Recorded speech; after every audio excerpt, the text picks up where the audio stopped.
Black power, truth, facts.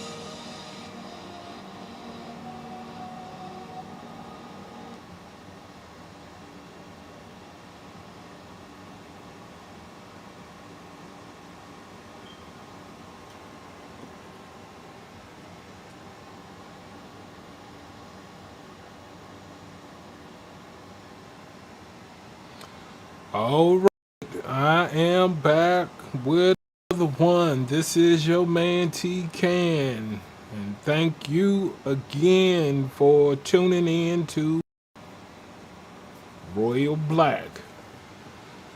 So, I'm just gonna dive on into it. I'm not gonna let too much time go by. I guess it's not gonna be any roll call. There's nobody here to roll call, but let's get moving. Hold on, wait a minute. Mic on. Check my mic.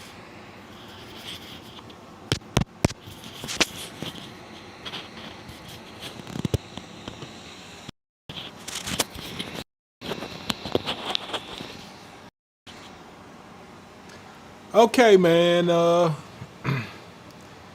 Welcome back, and you might notice by the title of the video that I'm still at it, man. I'm still trying to get this Black Wall Street up and running, and that's relations. Uh, so before I go too far, and I'm sorry I didn't get everything together, but I want to give a shout out to Indian. I really appreciate the comments. Appreciate the loyalty. Um, and I thought about one of the last comments you made, about how things, excuse me, about how things aren't moving as fast as I want them to go, and how it's going to take time. And you are absolutely right about that. And I take blame for a portion of that because I was so much in a rush. It seemed like I was already on 10, like I never even hit 1. I just jumped straight from 0 to 10 and started talking about this and 25,000 people and $3,000 and moving to East St. Louis. And I'll admit, I jumped the gun. I took some time, really thought about it. I've done some research. I've really done some research. I don't even have the link up. Like last time I had the link up trying to form a team to get this Black Wall Street on and popping. But of course, I got one person to fill it out. I didn't even check today. I mean, maybe some more people filled it out, but to be honest, I didn't even check. Uh, Kind of busy. You know, world keeps us busy. We all got things to do. I mean, like right now, I'm pretty sure all of y'all they're doing something because you showed here. I know, but I'm cool with that. I'm cool with that. You'll get the message when you get it. Uh, but anyway, like I was saying, man, I literally went from 0 to 10. I'm a very ambitious person. I'm used to speeding things. I'm used to making it happen, and I'm gonna make this happen.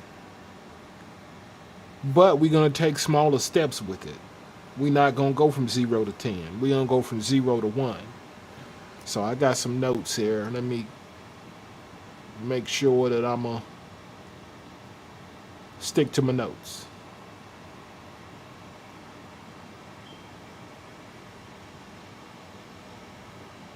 which I never do. But I'm gonna try to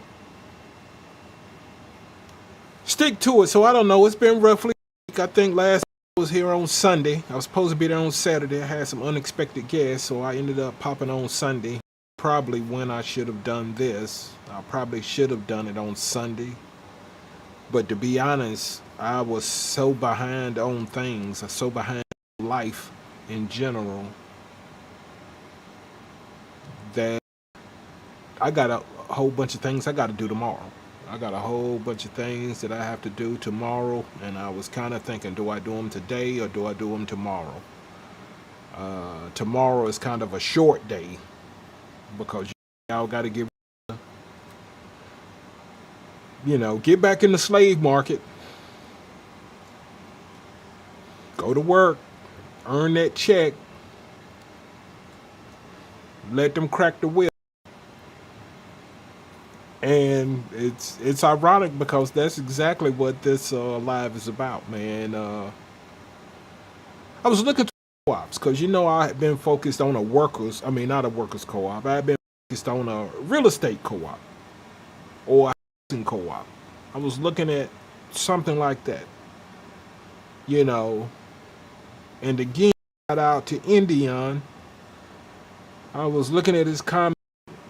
I don't know, for some reason it just stuck with me. It stuck with me. I read it a couple times. And I was like, it's something in there. It's a simple message, but for some reason it keep grabbing my attention. So I took his advice. Uh, I slowed my roll. I'm gonna see if I can pull it up. I'm gonna see if I can. Let me see if I can put his comment up here right quick, just so y'all gonna have an idea of what I'm talking about.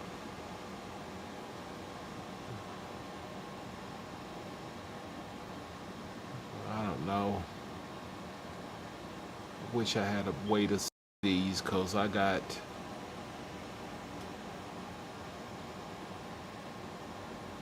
several comments that I screenshotted, but to be honest, some of them are from racist. Racist, I guess if I get the wrong one, I will.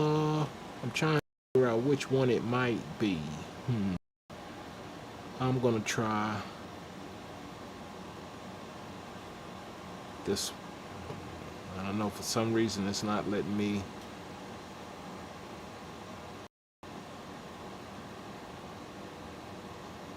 It's not letting me get it. I don't know if it's because I'm live. Let me see. No, it's not because I'm live. Let me try that again.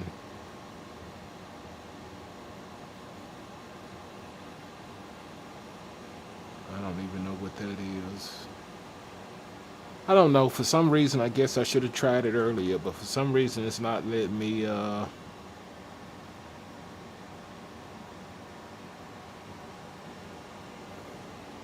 Bring it in. That's interesting. It's not letting me bring it in.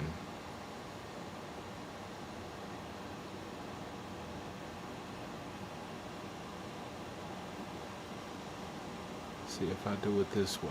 Okay, maybe. You try now.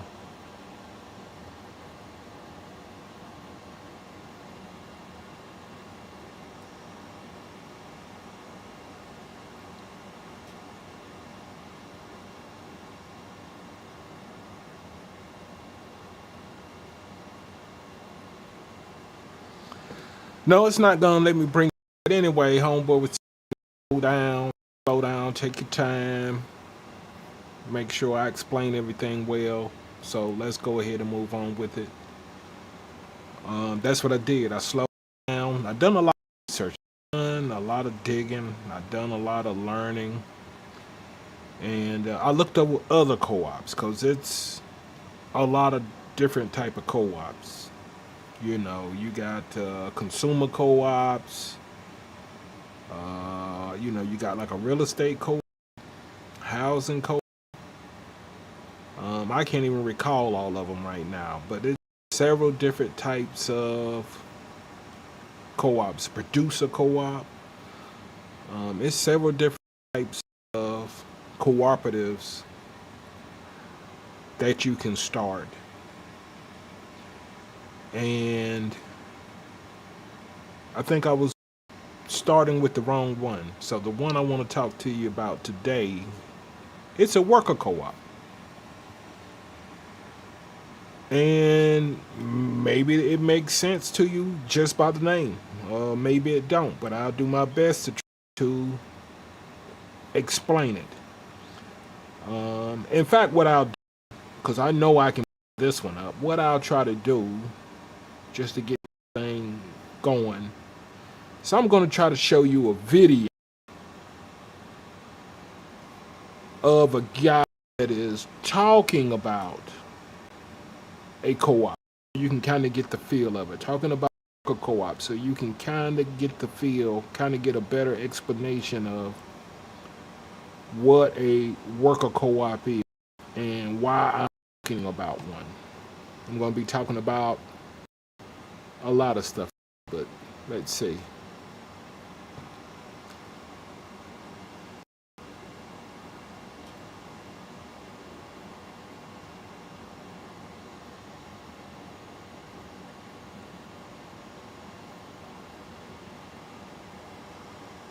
Look, there go his comment. Wait a minute, hold on a minute. I didn't get the video to work, but I got a comment to come up. Ain't that something? Let me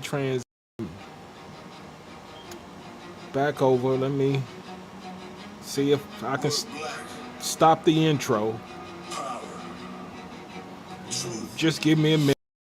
Be over in a. There it is. It's over with. Let's let the music.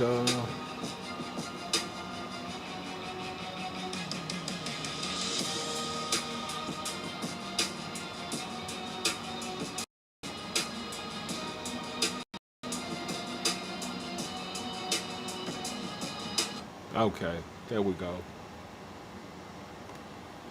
What happened? Let me try it again. Now his comment popped up, but it seemed like as soon as I switched back over, it disappeared again. So anyway, let me go back to what I was doing and see if I can play this short video. See if I can get that accomplished.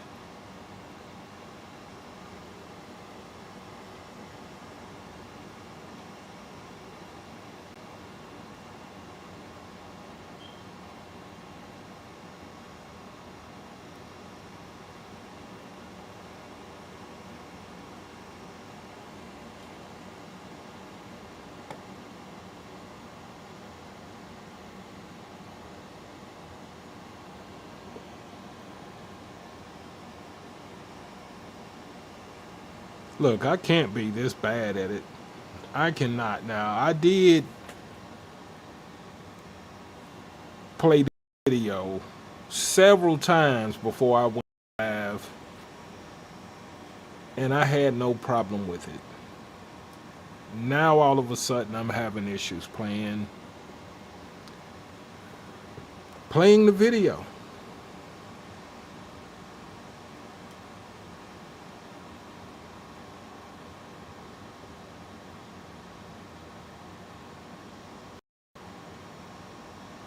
I think I got it Let's now. begin with the practicality, the immediacy, the local nature. Okay. Here we go. Let's begin with the practicality, the immediacy, the local nature of worker co-ops as a central feature of socialism. Transforming your workplace from a place where you did the work somebody else told you to do and lived with the results of what somebody else decided, but transforming it into a place where you are part of the decision-making apparatus, where you participate in designing and directing and not just performing like a trained seal. This is something that will transform people's lives. They will understand that.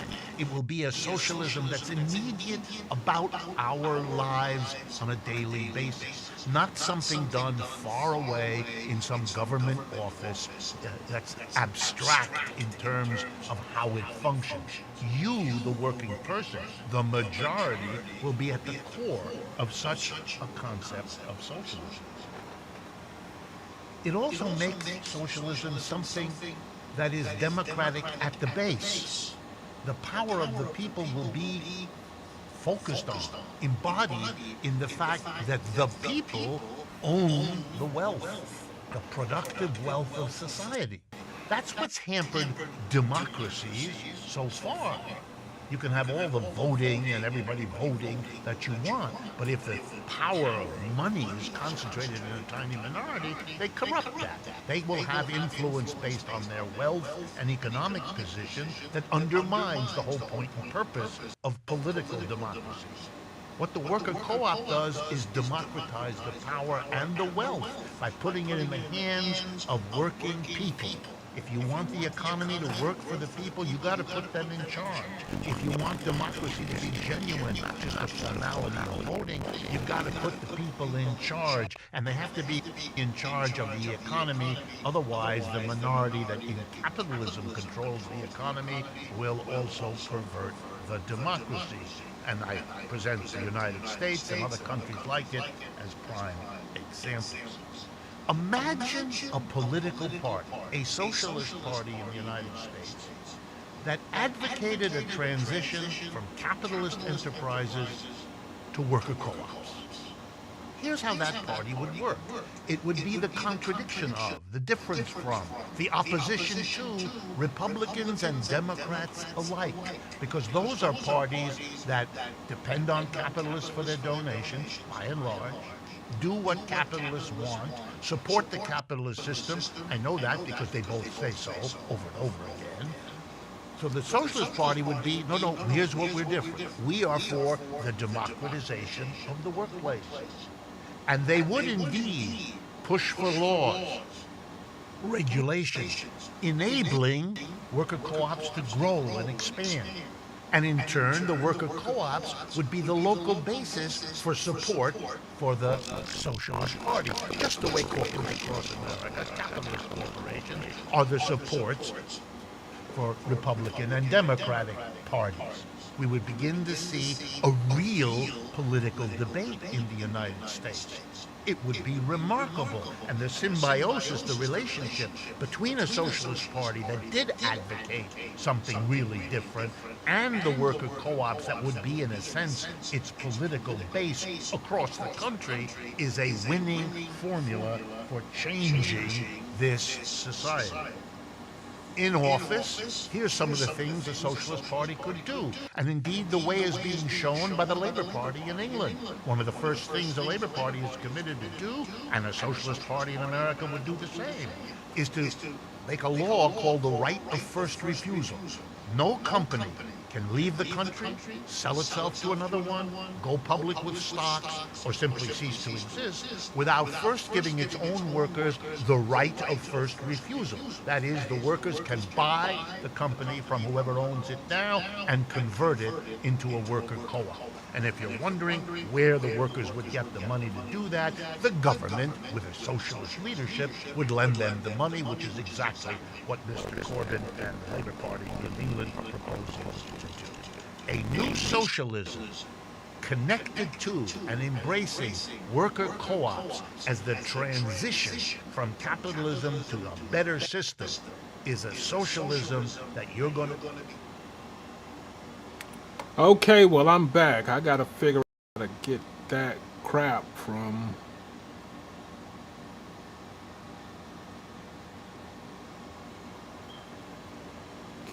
start playing every time that I switch scenes.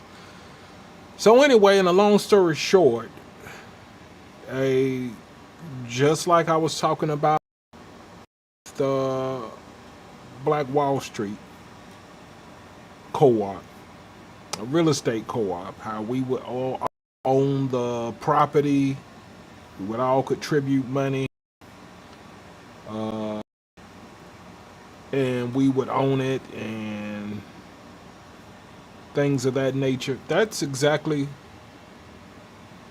what a worker co-op is. And most co-ops are pretty much based on that same principle of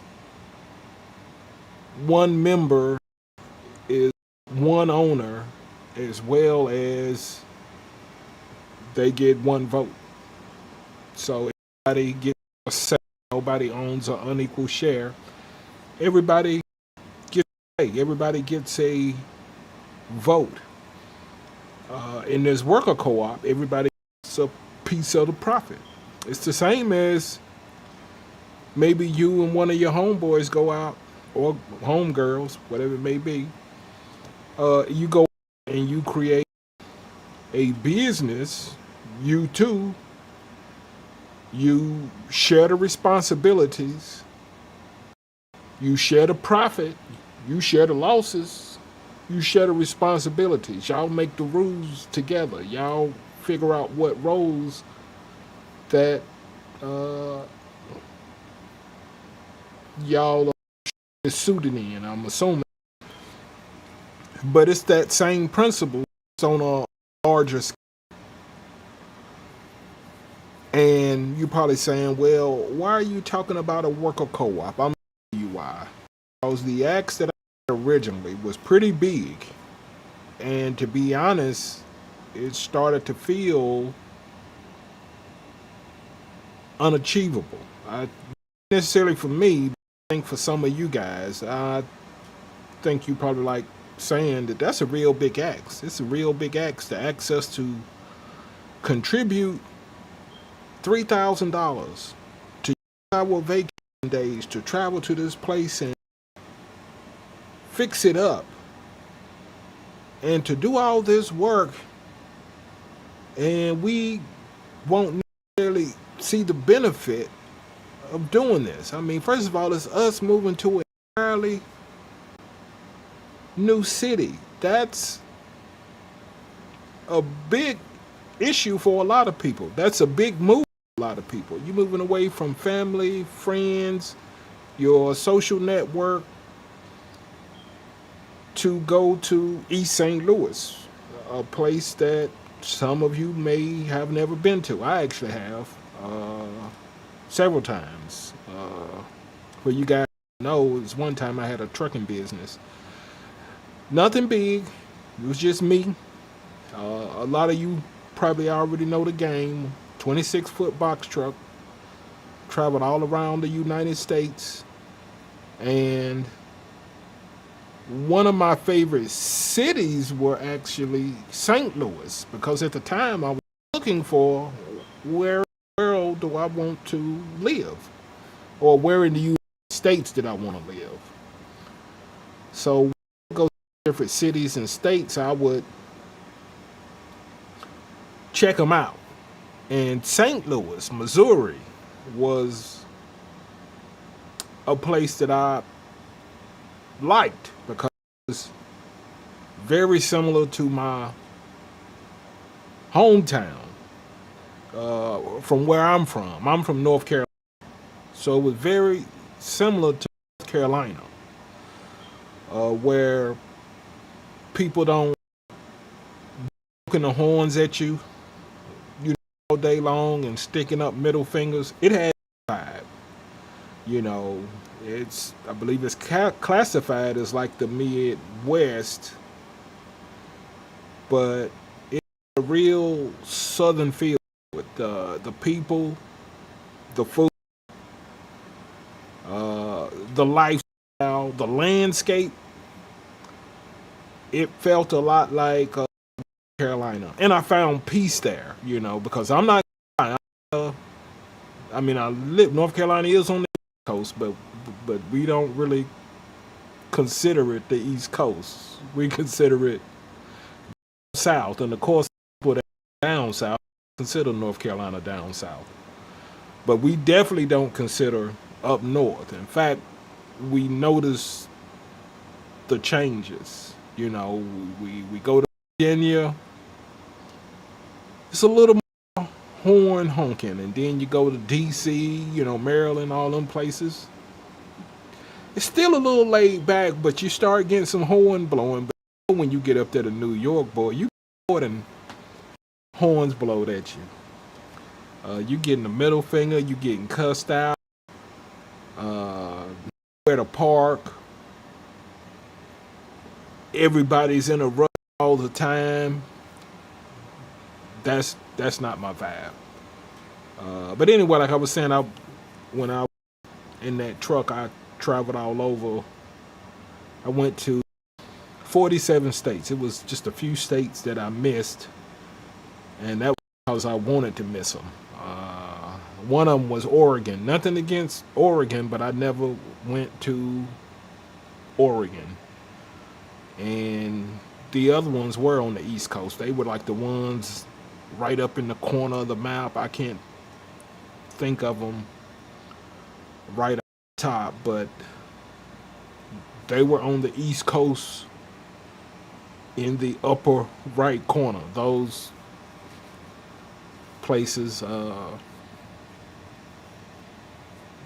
I didn't frequent. So anyway, why am I talking about a workers' co-op anyway? Well, let me tell you, East St. Louis several times though. When I was in St. Louis, Missouri, because I was right out there by the arch, I would cross these bridges thinking it was still St. Louis. But in hindsight, I know that I was actually traveling over to East St. Louis, Illinois. I didn't really know it at the time, but I tell you one thing I did know. When I was going over there, I was like, I'm going in the hood. That's what I would say. I'm not gonna lie. St. Louis, where I was, when I know I was in St. Louis, before I crossed the Mississippi River, it was the arch, but it was like the hood too. But when I went over the bridge,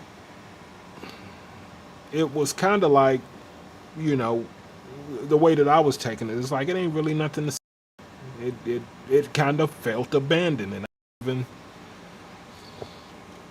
realized what was going on at the time. I hadn't done any research on East St. Louis. I hadn't never heard of East St. Louis. I might have seen it.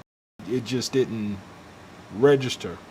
I'm pretty sure I had the sign, but it just didn't register. So anyway, why am I talking about a workers' co-op?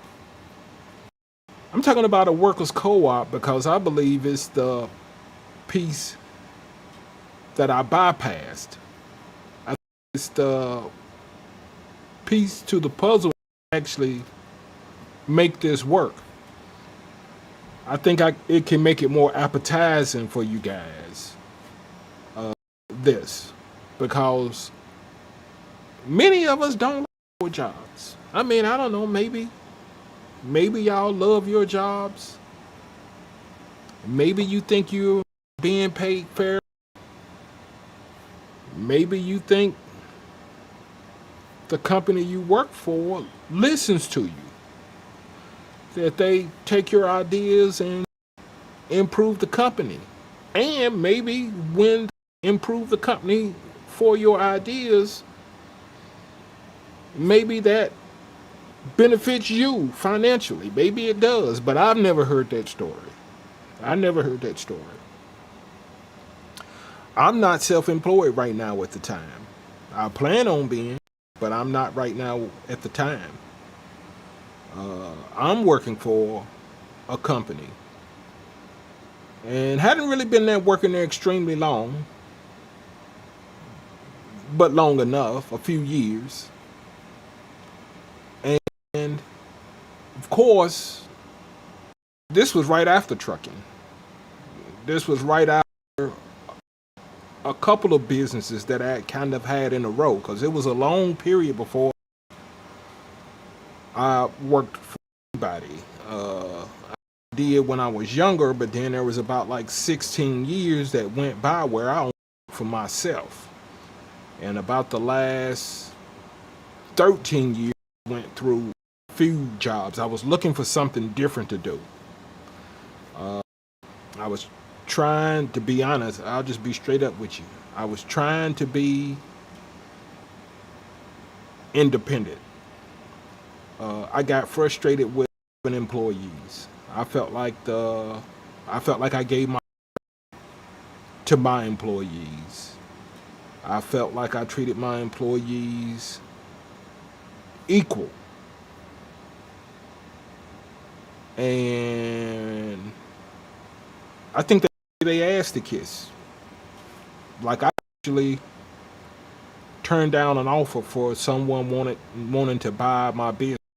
It's not like it was extremely a lot of money, but it was like $1.4 million. But they didn't want my workers. My workers are what you would call high-risk employees. They had criminal records, and the guy wanted to take ownership, wanted to clean house. And I was very loyal to my workers. Workers were also my friends. I mean, they weren't my friends before I hired them, but once I hired them, I thought we had become very close. And what I tried to do for my employees, I remembered all of the things that I hated when I worked for people. And I tried to shape my business to be completely different from that as much as I could. So my employees would have a sense of pride. And I offered them ownership, to be honest, but they just would not step up to the plate. They would say they would never step up to the plate. It was like they wanted an instant piece of my business. Be honest, when COVID came and the PPP checks came, they gave me ass to kiss and they put me in a hard bind. And when they done that, I want the hell with employees. I want to find something where I don't have employees. I don't want to rely on employees no more. They're a headache. Especially when y'all have a relationship. They want to sit around and argue with you. They forget you the boss. Sit around and argue with you. They don't want to do what they supposed to do. And a lot of things that they're doing had been was affecting the bottom line. But one of those, what was it, the PPP checks or whatever it was, came along, which they did shut my business down temporarily for about 2 weeks when COVID came. But they hauled ass once they got them checks, and I couldn't get them back, and it left me in a real bind. It left me in a real bind, and I was like, I don't want any more. I don't want any more employees. I'm going to go out and try to find something to do where I don't need employees. So first I tried used car sales, and it just didn't fit it just didn't fit me. It didn't fit me. It didn't fit me because you'll go broke selling used cars if you this man. To be honest, that's the bottom and that's the bottom line. And that's what I was doing. I went through a whole bunch of money. when you really try to be fair to people, and at the time when you're really not knowledgeable about buying used cars from the dealer auctions. So those were the learning curves I was having. It was hard to get mechanics during COVID because they had such a backlog that they didn't want to work for a dealer. I mean, why? Well, we don't care if you're gonna give us cars to work on 24/7 around the clock. We already got cars to work on 24/7 around the clock, but we don't have them no special deal like you want, because you want a special deal because you flooded me with cars. No, we'll go and we'll do what we got because the demand is off the chain, and we charge top dollar. We can charge more than what we normally charge.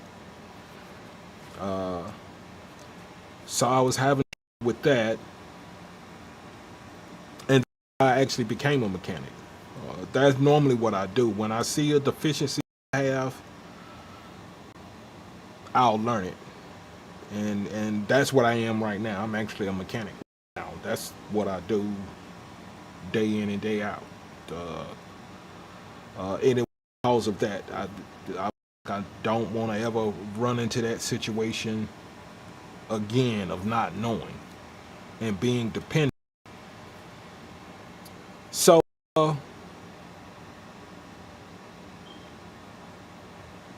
after I had the car lot that wasn't for me, everybody was talking about the 26-foot box truck. Y'all might even, some of y'all might know the box truck couple. Do y'all know who that is?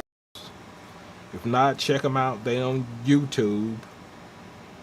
But they're the people that inspired me most, and I done it. And I done it for a minute. And that first year, I made about $240K. But man, it is some hard work. It is some hard work, and you are never at home. You are never at home. I mean, cause me, I'm a go-getter. Cause really, that box truck business, you get out of it what you put into it. It's not like it's promised money. Whatever you put into it, that's what you get out of it. And I put a lot into it, and I got a lot out of it that first year. And it was doing it, and that's why it was boom. It didn't link up to me that it was such a demand, even though I seen it in other fields. It didn't link. It didn't click with me. The box truck demand was also because of COVID. It just didn't register with me. So that first year I made 240, and that second year I was giving it back. I mean, that's the line. The rate changed. The rate changed dramatically, and I was just like, I'm going to chill on that. It's not, the money's not worth it now, because it was cut more. It was going to be more. It was really where I was paying. That next year, the second year I was in it, it was to where I was paying to drive the truck, basically. I wasn't making money. I was paying out money. Let that go. And didn't do nothing for a while. I kind of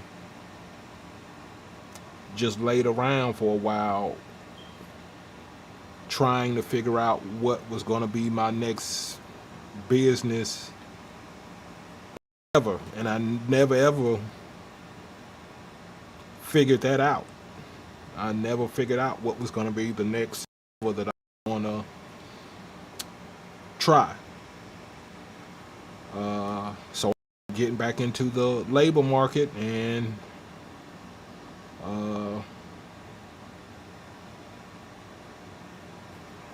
I'm at where I'm at now.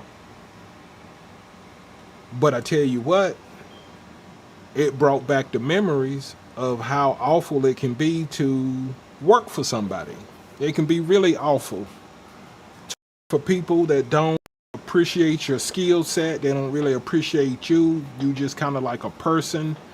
They'll kind of like replace you in a minute. They don't care how good you are. They do care how bad you are, but they really don't how good you are or how dedicated. A lot of times, even if you present them with ideas how they can reform or improve their company, it's like they really don't care to hear that.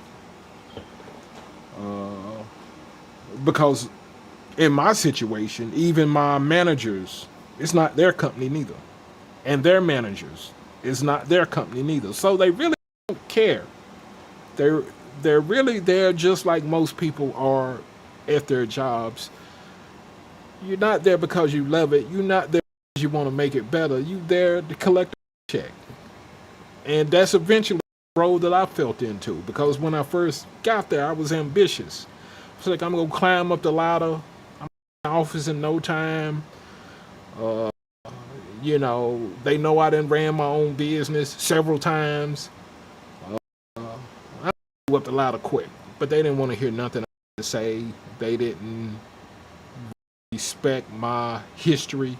They didn't expect my talents, my motivation. So I fell back.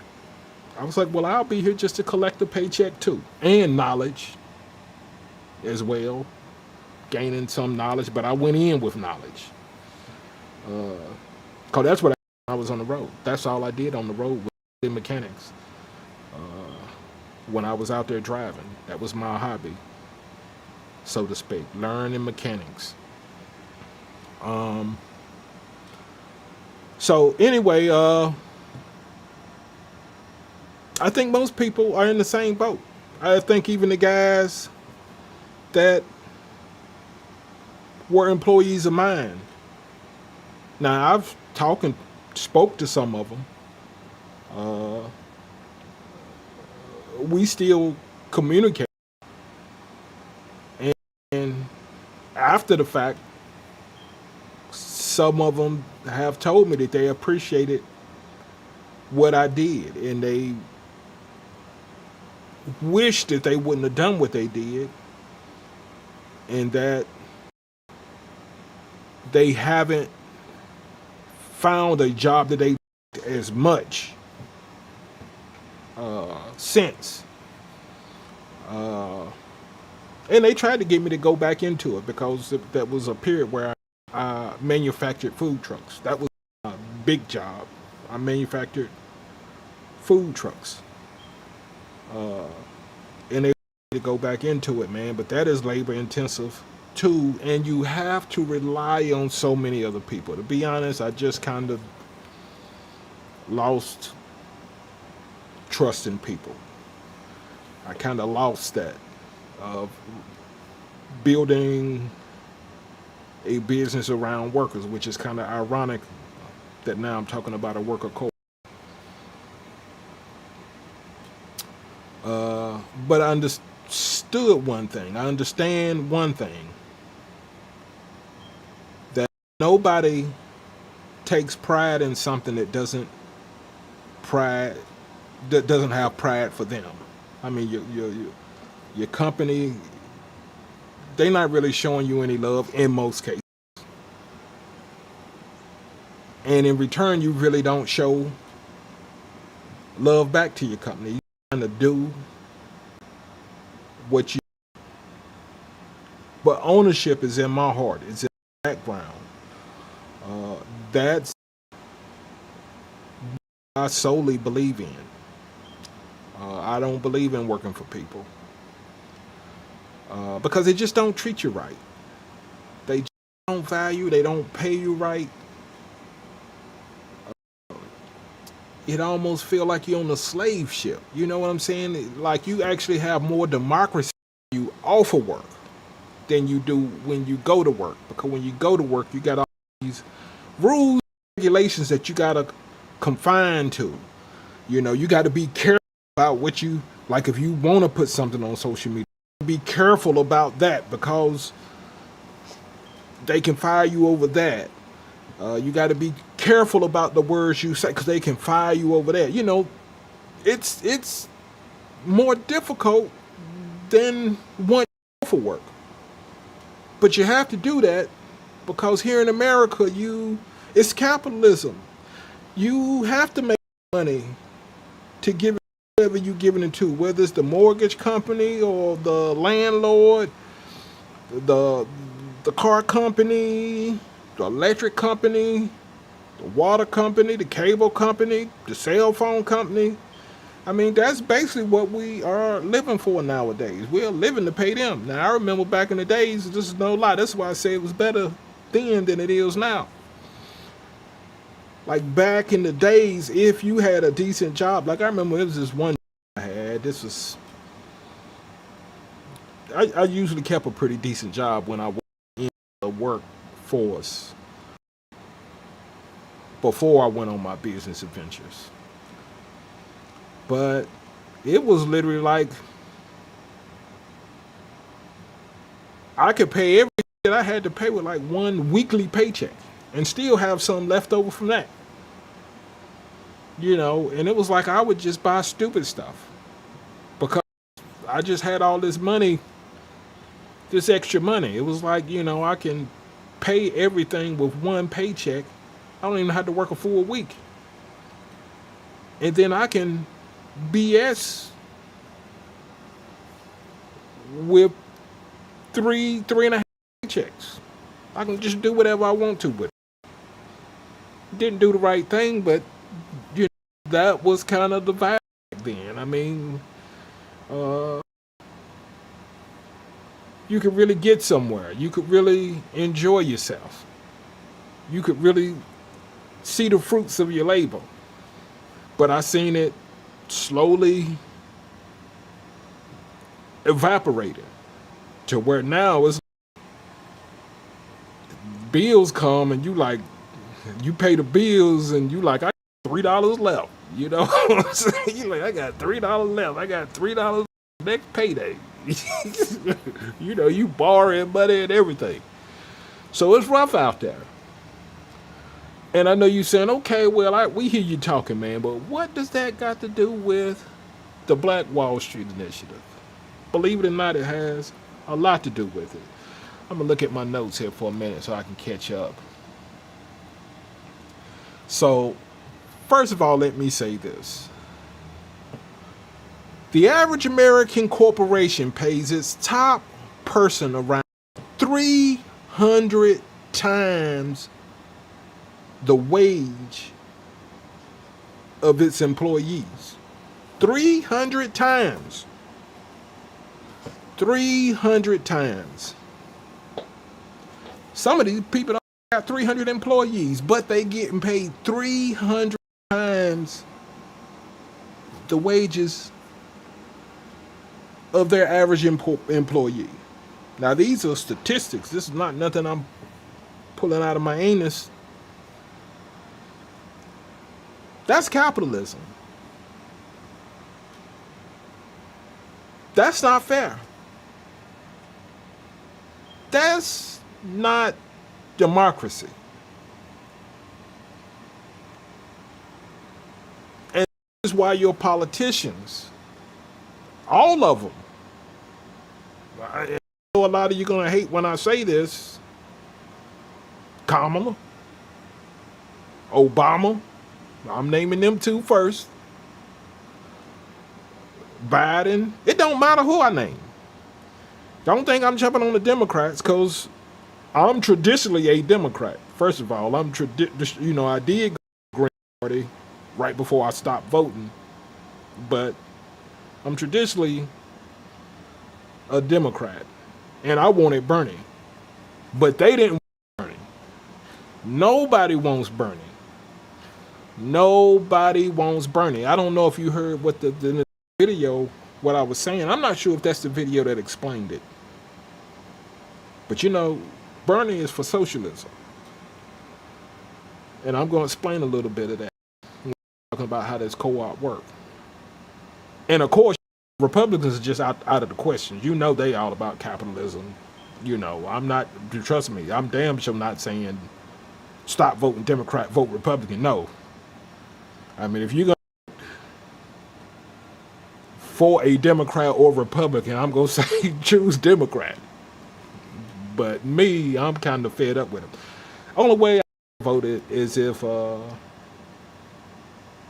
Bernie Sanders ticket. I'll vote for him. And let me tell you why. I don't know if the guy explained it, but if he didn't, I'm going to explain it. Bernie is Bernie is pro worker co-ops. He's pro that. And in some other countries, they are pro. And in a lot of countries, this has helped their economy tremendously. But a lot of our politicians aren't really interested in helping the economy. They are interested in helping wealthy people stay wealthy. Because these are the people, the wealthy people, are the one they give them donations for their campaign, and in return, they make rules that for the wealthy people. Bernie's not for that. Bernie is for socialism. Socialism is worker co-ops. Co-ops in general are socialism. Any co-op. Because this is taking the money away from one person. That's basically what it's saying is we don't believe that the one person 300 times more than their average employee. We believe that the money should be distributed more liberally, more equally. Because this helps the economy. It helps the economy if everybody is okay, not just the rich and famous. That doesn't help the economy because they're not putting their money back into the economy. They're putting their money into more ways they can capitalize off of us. So that is workers' co-op in a nutshell, because basically what it is a group of people that can be 3 people, 30 people, 300 people, 3,000 people, 300,000 people that owns a company. And they make the rules. They set the bylaws. The same stuff I was telling you before. They set the bylaws. They set the who gets paid what. They share in profits, depending on the structure. But usually that's the case. They share profits. You know, everybody don't get filthy rich necessarily, but you normally make more than the average capital employee would pay you. You make more. And also these businesses last longer. They last about 40% longer than these capitalist businesses, because that's generally what it is. When the boss man ain't making enough money, he'll shut the whole business down. And that's what the guy Wolf was talking about, like was saying that people like Bernie Sanders would make it to where it's okay, if you want to shut your business down, or if you want to sell it, or if you wanted to take it to China or Mexico or somewhere else so you get cheaper labor, no, you can't do that. You can't move your business for cheaper labor. But what you can do is you can sell it. And what you can do is you can sell it to the people that you employed. And then, like he was saying, where do the employees get the money from? Because they ain't been making no money for this capitalist idiot. They ain't been making no serious money. How they gonna get the money to buy a business? Well, in a socialist society, the government gives you the money because it helps out the economy. It helps out the economy because the more money you make, the more money you can spend. It's simple math. The more money, we spend the most money. Believe it or not, most of us spend more than these rich people I mean, they may make a luxury car purchase or something like that, but as far as a ratio, the percentage, like we probably spend 9% of our money. You see what I'm saying? And they probably spend 0.2% of their money. So their money is not keeping the economy up. You know, they're not going out buying McDoubles or Hondas or Nikes or whatever it is. It's us. So would it help the economy if we had more money? Because we could spend more money. We could buy more houses, buy more cars, start more businesses. It's a whole lot of things we could do if the little guy like us actually made more money than just paying rich people. If we had more money than just enough to pay our bills, and for some people debts. Because if I'm correct, that's the 50% mark as far as people in debt. I think it's way up there how much Americans are in debt. So it makes perfect sense to me. It's perfect logic. But that angle is not necessarily what I'm talking about when I'm talking about a worker co-op. I mean, I wouldn't mind that way. But some co-ops, especially here in America, they don't get the money from the government. And we have co-ops here. We already have a lot of co-ops here. But they don't get the money from the government. They normally get it from people. Just how I was saying, everybody contribute $3,000. You know, 25,000 people contribute $3,000. We'll have 75 million in spending capital. They do something kind of like that. It may be 25,000. It may not be $3,000, but that's where they get the funding from in most cases, because guess who banks don't like to give loans to? Co-ops. They don't like the money to co-ops. But you might can find a grant or some type of assistance. It's a couple of places that specialize in grants for co-ops and things like that. Help co-ops get money, but a lot of times co-ops want to be independent. And especially what I'm talking about for a Black Wall Street, I want other people to be profiting off of us, and I don't want to be in debt with people that don't even like us. So let me go ahead and say this too while I'm even on that message, just so we can get this out the way and make sure it's clear.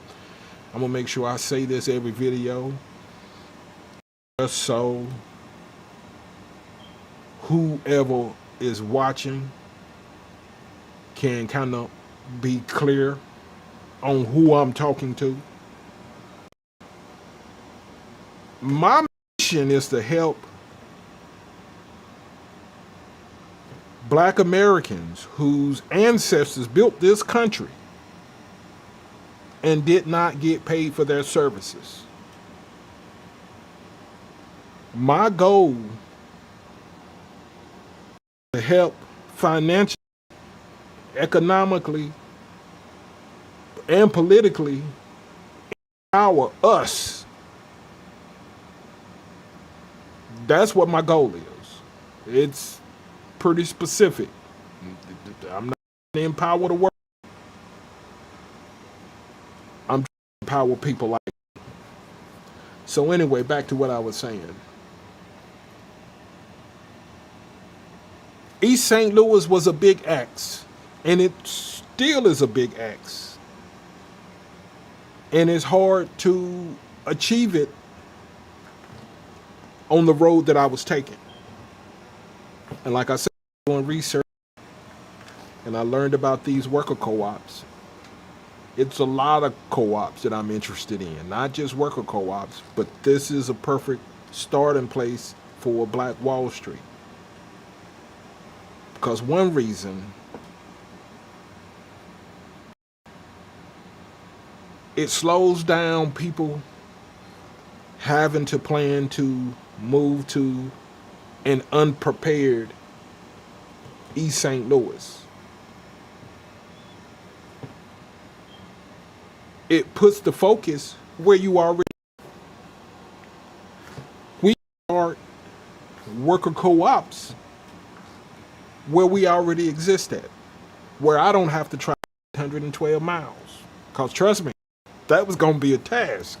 I'm not going to lie. And eventually I am, but it'll be a lot smoother road if we can get something going closer to where we all live. This solves a lot of questions. I had one of my viewers ask, they left a comment and they went, well, how can we be involved? Because we're not within that 800-mile radius. How can we be a part of this Black Wall Street? Bingo! Bingo! How? Worker co-ops. Create several of these worker co-ops and put them under one big umbrella. You see, in this one big umbrella, all of these different co-ops, these worker co-ops, is what can help create the Black Wall Street in East St. Louis. But not just a Black Wall Street in East St. Louis. It is what fund the East St. Louis in a neighborhood you. We don't have to think about East St. Louis. You know what I'm saying? Now we can think about everywhere. And it starts with a worker co-op. Because what a worker co-op is, I'm going to tell you what I did before. When I was trying to get everybody on board with East St. Louis. What I did was I tried to speed off in a car that didn't have no engine. A worker co-op is the engine. This is the engine. This is the engine that can get us to East St. Louis. That can get us to California. They can get us to New York. They can get us to Chicago. Get us, I'm just trying to name some places. Can get us to Florida. Get us to North Carolina. To get us around the United States. This is what can get us what we deserve. This is what gives us what we deserve. Got some people on. I've been so busy talking, I hadn't even been looking at the comments. Let's see what we got going on over there right quick.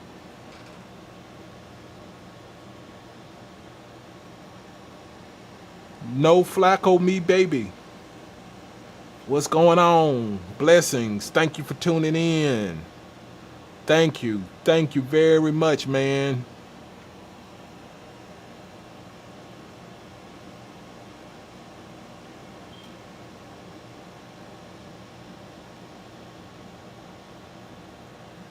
You absolutely right. Let me see what he says. He says, in the new economy, it won't necessarily matter what you do as long as you have the knowledge. $10 an hour times 10. That goes somebody that just I couldn't have said it better. I couldn't have said it better. It doesn't take much. It doesn't take much. But it's a lot better when someone is not saying, hey, give me $3,000, which I never was saying give me $3,000. First of all, let's get that clear. And you're never going to hear me say, give me anything. Trust me. Anything that you hear me say, I may say to the treasurer or something like that, that you pick, that we pick as a collective. But you're never going to hear say, put something in my hand. You're not going to see me do that. You're not going to see me do that. Trust me.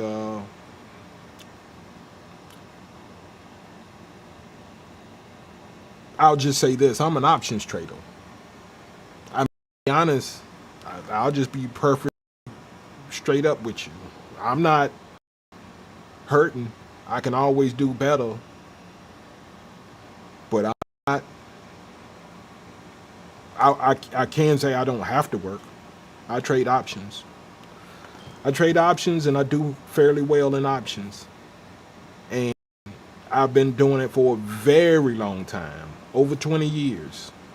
And no, I wouldn't teach anybody because I lost big money about 15 of those years. I'm not even gonna lie. I'm just letting you know. I'm oh, I know how to make money for me, and I have no desire to be wealthy. I don't know if that makes any sense. I don't have a desire to be wealthy. I just have a desire to be comfortable.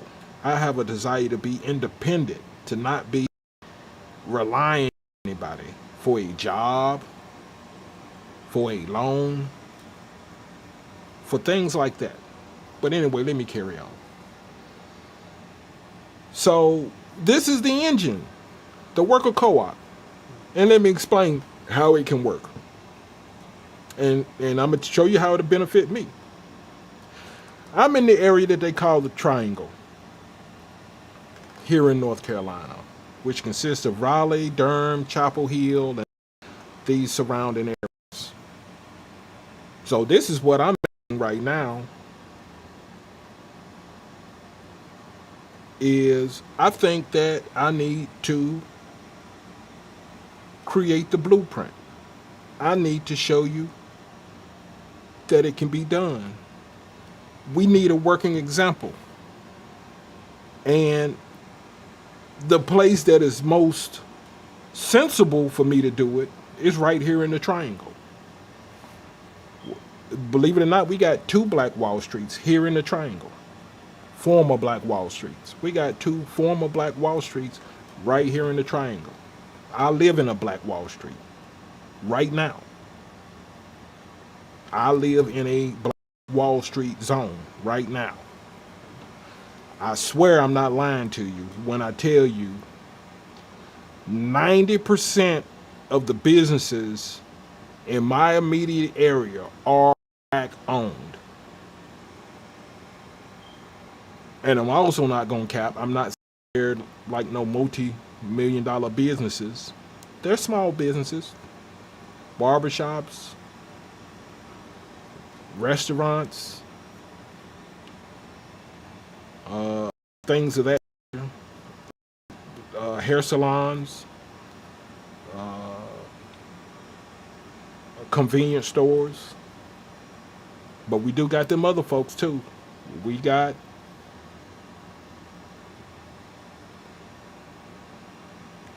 tire place that's not us. We got a convenience store, not us. We have a smoke shop, which I had to check these suckers.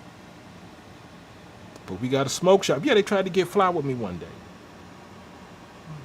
I had to tell them who they were. And I had to tell them where they were. But we got a smoke shop that's nice. Because yeah, they fly. That's what they do. You come to our neighborhood and you get fly. You come to our neighborhood, you exploit us. Treat us like crap. Disrespect us in our own neighborhoods. And you think you ain't gonna get checked by me, you wrong.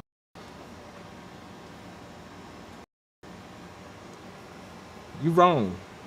And I agree with the, I tell you what, we do. I was about to say, we ain't got no Asian restaurant. We do. Yeah, we do. It just almost slipped past my mind because I'm telling you, the only time I ever ate Asian is on Christmas because nothing else is open. It used to be other holidays, but another thing that I seen, like I seen everything change. I grew up in a town that nothing opened on Sunday. Like young, nothing opened on Sunday. It was like a crime if you open your business on Sunday. Tonight, everything runs 24/7. Runs on Thanksgiving. Runs on Easter. Runs on Sunday. It runs really, that's the only day is Christmas. That's the only day we got left that they ain't making us work. You know, we gonna work on Juneteenth. We gonna work on MLK Day. I mean, we gonna work. It's like the only days. It's Christmas. That's the only time something I see. That's the only time I see things closed. But I wouldn't be surprised if this Christmas there's some things. I almost want to say some things were open last year on Christmas. I think they might have opened up later in the day on Christmas. Maybe they didn't open up Christmas morning. But yeah, times are changing because they're trying to get every little ounce of work out of us that they can get out of us. So anyway, back to the worker co-op and how it's the end. This is what we need to do. This is the perfect way. And right here in North Carolina, what I'm looking for, this is what I'm asking for. Now, I didn't put up the form. I didn't put the link up to the form. Because I'll be talking in depth with this. I'm going to be going live or making videos or one or the other over the next few weeks just to make sure that everyone has a clear understanding on what I'm proposing. I'm not forgetting about East St. Louis by no means. This is just a better path to East St. Louis. And not only a better path, it's a faster path to East St. Louis. But not only that, it's a faster path to Black Wall Street communities all around the United States. This is a way that we can get this thing done. So what I'm asking for, what I'm looking for is I'm looking for people right around the Triangle area here in North Carolina that are interested in what I'm saying, that want to do something like what I'm talking about. And just so I can be clear, what am I talking about? Let's get together, start a business. It can be one of these Asian places. That's what y'all been talking about. I mean, to be honest, I would hope it was something bigger than that, but I'm hoping it's something bigger than an Asian restaurant. I'm hoping it's like a factory or something. That's what I'm hoping, something that at least we can get 20 people employed at better wages, better conditions. But anyway, I'm looking for about 5 to 10 people to help me brainstorm this. Brainstorm what we should try to create right here in the Triangle. I mean, I have a couple of ideas because North Carolina is heavy on furniture. A lot of furniture, probably some of the furniture that's in some of y'all houses, come straight out of North Carolina. Come from around this area because that long running industry here in North Carolina is making furniture, but not just furniture, top-notch furniture.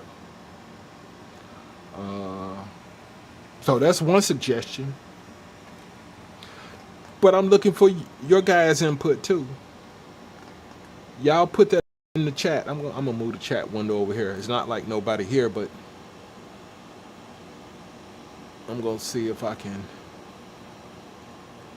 Jesus, I don't even know how to uncheck it.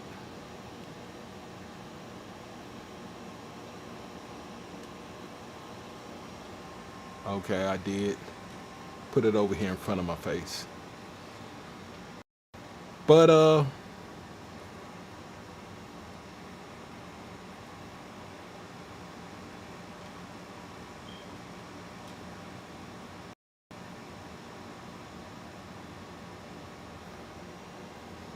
like I was saying, uh, I'm looking for some people right here that I can reach out and that we can actually get together, that we can see each other, we can touch each other.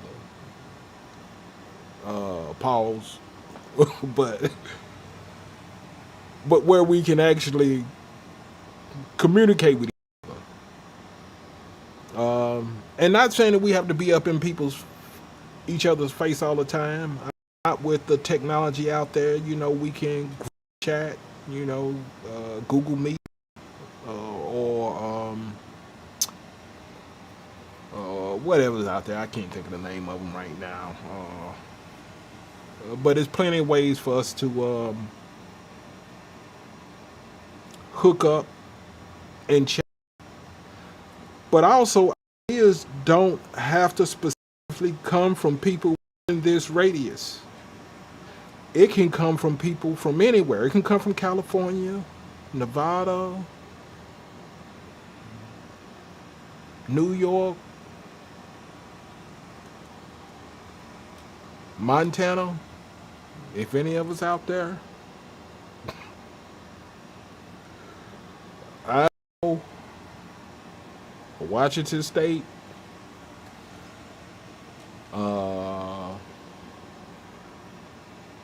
Arkansas, Oklahoma. The ideas can come from anywhere. But we need a pool of ideas that me and some of the people that are within this close radius to the triangle can settle on this idea, and we create the first co-op. We create the first worker co-op that's under a larger umbrella. And let me explain exactly what I'm asking. Now, I can't tell you how much money that I'm asking for. Why? Because we don't have an idea. We have no idea about what we are trying to create, what type of business we are trying to create. We have no idea of how much capital that we would need. But I know one thing, in a group is much less than an individual would need. That's for damn sure. So let's put our where our mouth is. First, before we even start talking about the money, let's put our ideas. All of us, everywhere, all around the globe. Let's put our money where our mouth is. And let's come up with the first one that's under a larger umbrella. That's under this Black Street umbrella. Let's create the first one. Let's get it up and running. Set the rules, the regulations, the bylaws, everything. Let's create this blueprint so we can share this blueprint with everyone else and create this thing that we're trying to accomplish. To create this economic power that we're trying to accomplish. And we're going to take this everywhere.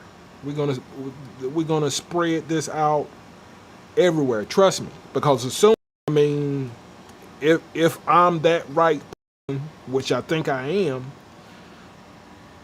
but as soon as we get this up and running, I'm off to the next location. As soon as we figure out the next location to take the idea to, off to that location to get that one up and running. But let North Carolina be the stomping ground. Let it be ground zero. Let it be a place where we can work out all the bugs. We can show you the success story. Let us, Carolinians, do this. Let us happen. Let us work together. Because, first of all, a workplace is a community. Because a lot of us spend more time at work than we do awake at home. We may spend 10, 12 hours at work, an hour or two getting back and forth to that job, so we may be away from the house 14 hours.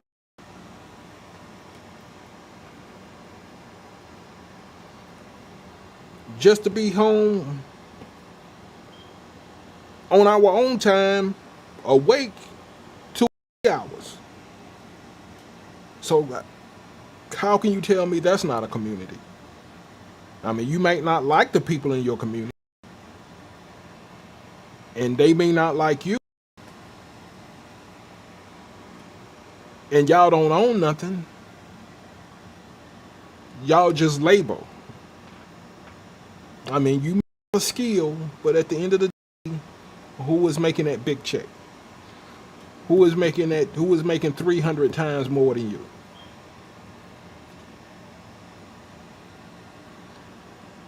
That's what I'm saying. We can create a place. We can create an environment where we have some of the best pay out there.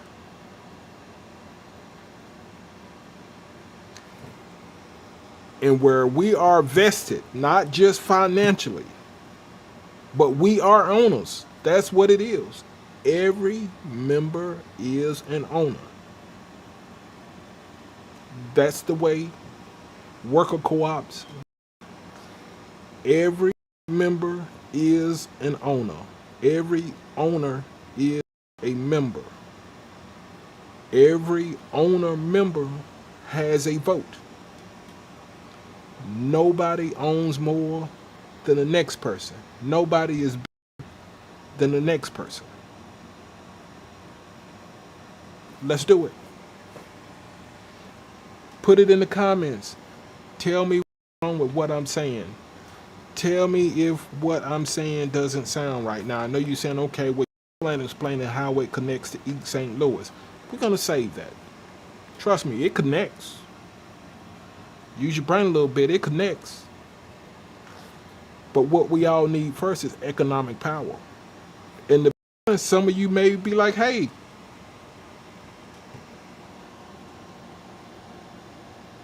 I found such success in my own neck of the woods. Maybe East St. Louis ain't for me. Maybe it's for someone else. But yet, there's still a way that you can contribute to that. Because it's important. East St. Louis is important. It's very important that we're able to consume that land. But I will tell you this about it. Now, this is the part that I was overlooking. Now, I've also been looking into East St. Louis. And East St. Louis likes giving things to businesses. They don't really like giving things to individuals.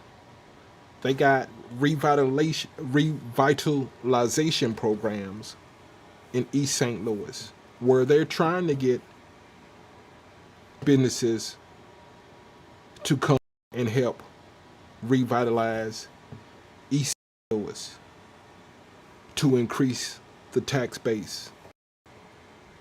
And for businesses doing that, they got benefits for these businesses. They got tax breaks for these businesses. They got land auctions that are starting at $786. I mean, I wish I would have got a picture, man. I looked at one building. Man, it was so huge. $786. Don't mean that's what you're going to get it for, but that's what a bidding started. But I also look back into history, and I seen where a similar building went for $6,000. Now trust me, every bit of $1 million business. I mean, $1 million building. It needs some improvement. Don't get me wrong. But I'm out looking back at the prior auctions. This is real estate that you probably can put, especially if you're doing the labor yourself, you probably can put 75,000, $100,000 into it, sell it for $4 million. That's what you wanted to do, but I'm trying to give you a value of it. And you got people down there sweeping this, scooping. They got businesses down, not many, but they down getting these buildings for $4,000, $6,000. I already told you I seen houses down there. This is just walk in. I'm not even talking about being a business entity. I'm talking about you being Joe Smo straight off the block. You go down there and buy a house $6,500, $15,000. Yeah, they need improvement, but you know what the prices are down there. And next time, that's my goal, to actually have some documents to show you, not just to be spitting it out my mouth, but to have some documents to show you what I'm talking about. But they do like working with businesses, and not only that, guess what? Because I was reading, guess who they don't like to do business with? Non-profits. They don't like to do business that's not in the business of making money. They don't want to do businesses with non-profits. They want to do business with for-profit businesses. And as a co-op, that's what we about. We for-profit. I mean, don't think we're no charity case. That's not what Black Wall Street is about. That is what you would think about. This is not a charity case thing. We are making money. Black empowerment, economic power, financial power. You know, we're not about doing stuff for free, doing stuff for no profit. This is a capitalist society. This is a capitalist society. We're going to take advantage of that. We're going to take advantage of that. But the first way that we can do it is these co-ops. Because this is an entity that can do business with East St. Louis. A co-op is an entity that they would be happy to do business with. And not only that, we can tell them, hey, look, you give us some of the land and we'll come down there and we'll start a workers co-op down there. Because what do workers co-op do? Now, look, people that already got money don't like workers co-ops because there's no money for them. They don't make money that way. But a city that is drying up, they love worker co-ops. They love type of co-op because it increases their tax base. Anybody coming, it increases their tax base. If you can generate money there somehow, if you can generate it there, you're going to spend some there. It increases the base. It increases how many people they can charge taxes, that they can apply taxes. And you fixing up the that they can't do. So that's what East St. Louis got, all these initiatives that's perfect for us. But we have to start entity. We have to start an entity in order to receive some of these blessings. We have to start an entity for many reasons. Because how are we going to have any type of black economic power without an entity? I mean, you tell me that. You know, and you know the saying, it takes money to make money. So Let me see what time it is. Man, I done been on here a minute, as usual. I get carried away. So I'm going to try to wrap it up, but I got some homework for you guys to do. I want you guys to look into worker co-ops. I'm going to come back and explain it some more. I'm going to get it in your head. But you guys that's right here around North Carolina, around the Triangle area, tap in. Tap in. We need to start this worker co-op. It's not going to benefit me. This is not a scam. I'm not saying give me your money. It's going to benefit us. For some of us that are being underpaid, this is how we change that. For some of us that got bosses that don't even deserve a position, they just there for a certain reason. They just in that position, not because they deserved it.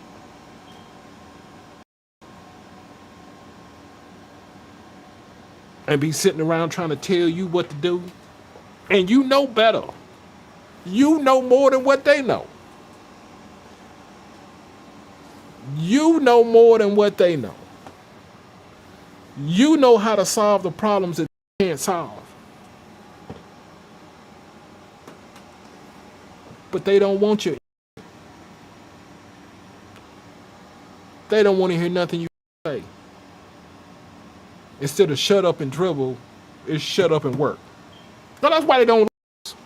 That's why nobody likes us. The reason why nobody like black Americans, let me go ahead and tell you this, just in case you don't know, but I'm pretty sure we know. But I'm going to tell you why they don't like us. Because we don't take no shit. You ain't going to treat them fair. You do something wrong, we going to check you on it. And other people won't. Even people that look just like us. They won't because they got, first of all, they was just, they wasn't bred like us. See, we done been through so much shit and we done took so much of your shit, we can't take no more. We full. We can't take one more drop of it. It's over. You done had your little run of treating us like shit, but try it again. That's why they don't like us. That is why don't none of them like us. Because we take shit. That shit, that docile, yes, a master, that's over. And they hate that. But there's plenty of people that's still out there. Most of the people out there, that's what they do. It don't matter whether they look like us and not black Americans or a whole race. They have been conditioned to be docile and to accept what they are given, to accept unfairness and injustice. And one of the main reasons is because they're full of it. They haven't got too much of it. They haven't got so much of it that they can't take another ounce of it. They haven't received that. They have never received that much. And we have. And that's why they don't like us. That's why none of them like us. That's why they try to say loud. No, we check you. Of course you want us to be quiet. So you can be loud. So you can tell us what to do. So you can talk shit to us. So you can treat us like crap. That's what you want. And that's how you can do the other ones. The other ones will take it. And that's why you like us. The other ones will bow to you. They will let you talk to them crazy. They will let you treat them crazy. Let you underpay them. They will let you do all that to them. And we won't. So anyway, that's why we need our own thing. That's why we need these worker co-ops. It's just the beginning, but that's what we need to start off with, these worker co-ops. And we need to start off with this one right here in North Carolina. We need to get it on. We need to get it going. We need to quit playing around. We'll talk about it some more, and we'll talk about it in detail. We'll talk about it in length. We won't rush, but we ain't gonna drag it neither. Action speaks than words, but of course, we need words right now. Right now, we need the words. But it's clear as day. It's us working together under a structure, under a structured business entity. We're not working with handshake. We're not working with homeboys. We're working under a structured business entity to create where everyone that's under that structure benefits. And we're starting it right here in North Carolina, right here in the Triangle. Tap in. Let's get done. Quit playing around. Quit wasting time. Like I say, let's get some motion going on. Tap in with me. Put it in the comments. What ideas do you think would be a good fit? It can be a small idea. I'm telling you, but I'm ambitious. That's one reason you don't want me to start giving you ideas. You don't want me to start giving you ideas because I'm ambitious. I know we can do it. That's the thing about it. I know we can do whatever we want. You know me, I'll be like, man, let's start building things. You know, let's start building automobiles. That's the type of person I am. Cause why can't we? Why can't we? The only thing that is difficult is nobody wants to give us loans. That's the hard. Because we are economically challenged. We are economically disadvantaged. And that's the game they've been running on us. Because they don't like us. They don't like us. They don't like the way that we snap back at them. They don't like the way that we check them. They don't like our power. Because they know we'll roll them over. They don't want us to be equal to them. Because we're not. That's what they know. If they are equal, if we treat them equal, these guys gonna roll off us. Tell me, when has it ever been equal and they didn't roll all over us? Like, we let them play sports. We let them be equal in that. They took shit over with. They took the whole shit over. I mean, you know, we let them play golf. Look what the hell this half a black person did. We let them play tennis. What happened? We cannot let them be equal. Because they're not equal. They will roll our ass over. We have to treat them unfair. We have to treat them unfair just for it to be equal. We got to play games with them. We got to hold them back at a distance. And that's what this thing going on, where they get to call all the shots. They get to make all the rules. They get to make all the money. Because we'll roll their ass over. That's why they crying. That's why they trying to take away everything. Take away civil rights, DI, whatever you can think of. And trying to have us feuding with people that look just like us.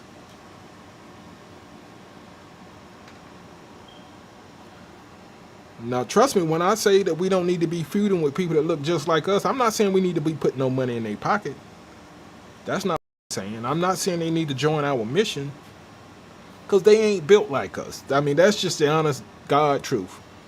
They had their struggle. They was docile with it. They are docile with it.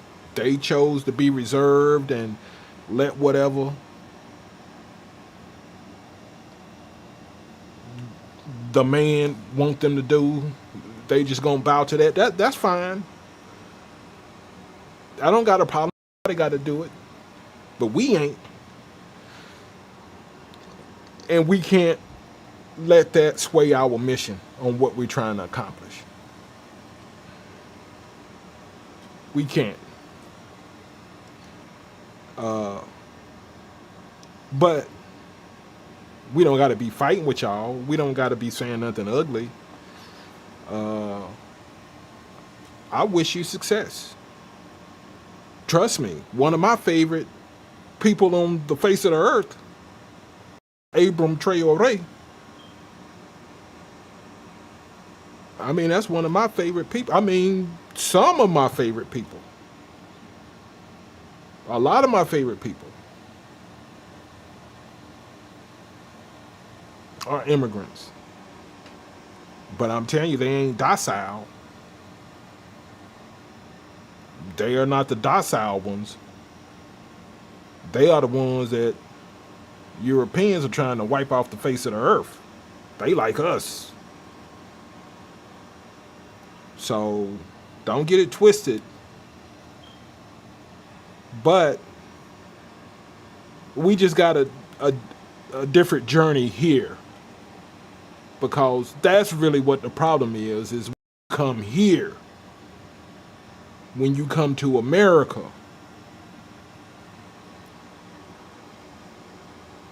that's part of your indoctrination, is that you have to hate us to come here. This is what they teaching you when you are planning to come here. They already teaching you to hate us. And that's a hurdle we ain't trying to have to jump over. Because they already got you brainwashed before you got here. You already brainwashed before you ever step across the border. You just don't understand what we've been through and what we're through. Because our voice dictate how we treat it. Like sometimes they hear that accent, your accent, and they're a lot more friendly. They're a lot more willing. They're not that hostile because they know you're going to listen. That's what they like. Oh, we got us one here. That's what they be like. Oh, we got us one.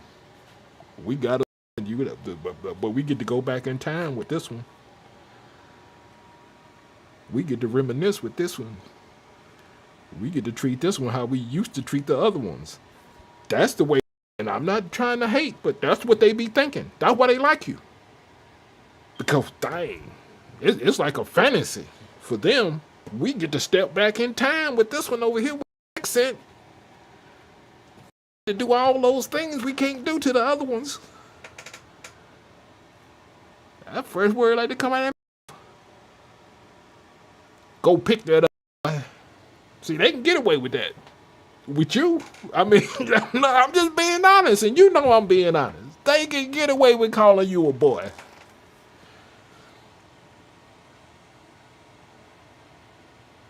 They can't do us that way. They know us to be problems. They know it's gonna be some problems. And they know we damn sure ain't picking it up. First of all, that's one thing they know. So why even waste your breath? You might get something that you can't get rid of talking that way. Like those. I wish I could show y'all some comments. I got these couple of races. Look, I don't know who they thought I was. I guess they thought they could talk to me anyway. I didn't block them, and I told them I'm not gonna block you. Let's see if you can out-talk me. If you can say more bad stuff about me than I can say about you. I don't think that's true. Look through some of my comments. Just look through, check out some of my comments. I be leaving like 16, 17 replies. Try it. I'm not gonna delete you. Well, I tell them I'm not gonna delete you. I'm not gonna delete you. Trust me. I want you to keep talking. Let's see who can do it the best. But anyway, man, it's getting late. Man, it's going on like 2 hours. But I'm starting to have a good time here, man. I'm kind of feeling the lives, to be honest. Unscripted, raw. Probably not a good thing for me. Got to be careful.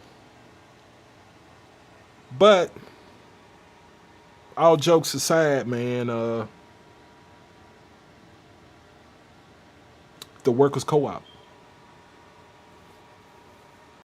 The workers' co-op is what we need to get going. We need to put the engine in the car. This is the engine. This is what's going to get us up and running. This is what's going to put us on the road. And it's a sound plan. We just need to work the kinks out. And this is much easier than a real estate co-op. See, that's the thing I found out in my research, because I'm not going to lie. Remember I was talking about, like go around, like we need some attorneys that are specialized in this, some MBAs, and we need some accountants, and we need this and we need that. You ain't heard me explain none of that. These worker co-ops are a lot simpler. And to be honest, my first rodeo. I ain't never done a co-op, but I already told you about the different businesses I done had. I didn't use an attorney for none of those. I know everything. I know everything. I know it like the back of my hand what to do. But the co-op is a little different, because that's the unique thing. When I done my business, it was for me, because nobody wanted to be a part of it. I always wanted people to help, but nobody seen my vision. Nobody seen my vision when it was nothing. And I would try to explain it to them. And nobody wanted to take that risk with it. And I'm telling you, I had success after success after success. My biggest enemy is me. And employees, to be honest. But it's me, because I'll get frustrated. But also, it's all learning lessons. I learned about being patient and more tolerating.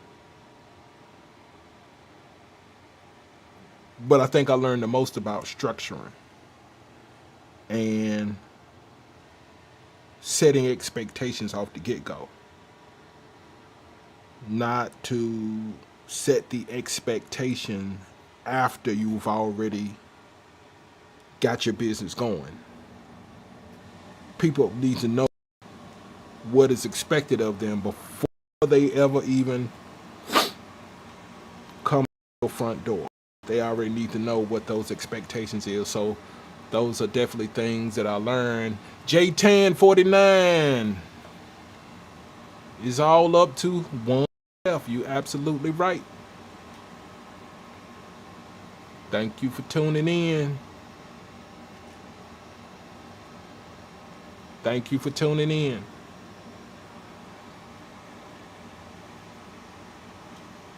That name sounds familiar for some reason.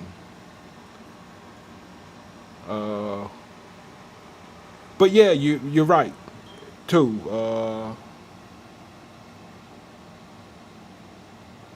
I definitely believe in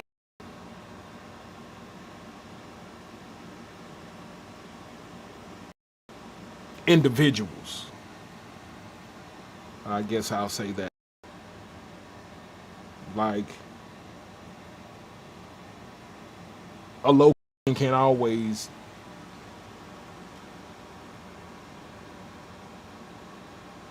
define who you are. Cause we got some Uncle Toms. We got some Uncle Toms.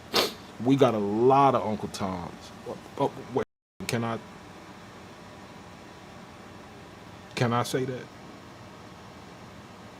I I I think I might can't say that. I gotta be careful. I gotta be careful. I think there's a couple things I can't say. Everything I want to say, I think I can't say. So I had to be careful. But we trying to think of what I can say. But we a lot. We got a lot of those characters because, and we've always had them. Because see, I'm from the field.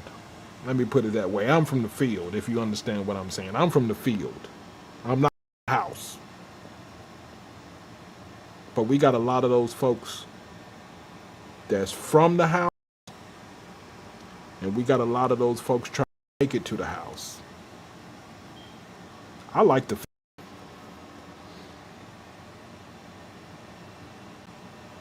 I like the field.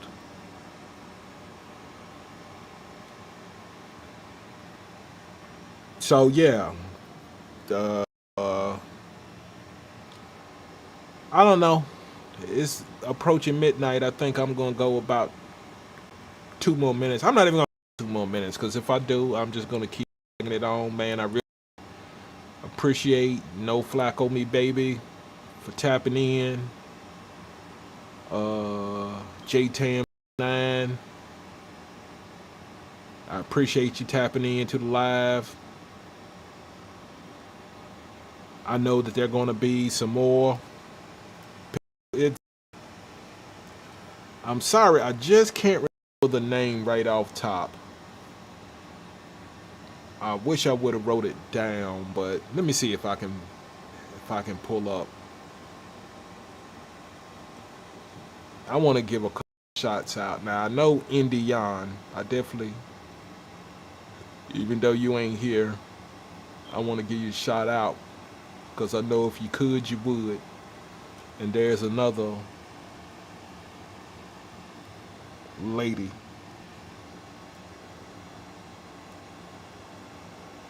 In fact, it's the only person that I know of that filled out the form. I'm going to try to see if I can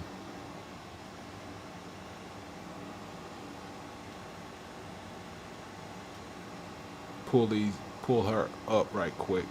Give her a shout out.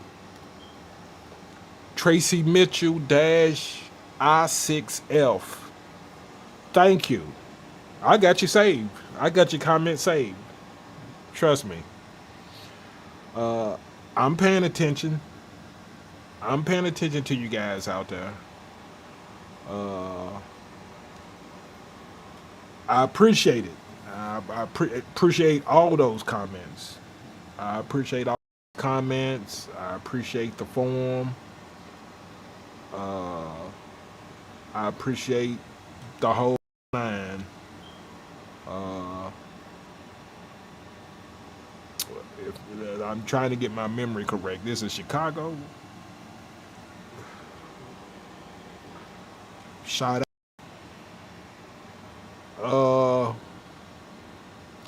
So, yeah. But I definitely want to give y'all a shout out. You can't hear. In fact, if I'm correct, you was at the last one. That that means a lot. Oh Lord, I done lost my comment. That means a lot to me. I don't know how in the world I done what I did. I don't know. I'm gonna get some practice too on this software because I don't even know what I'm. But anyway, man, this is your man T Can, and this is Royal Black. Until next time.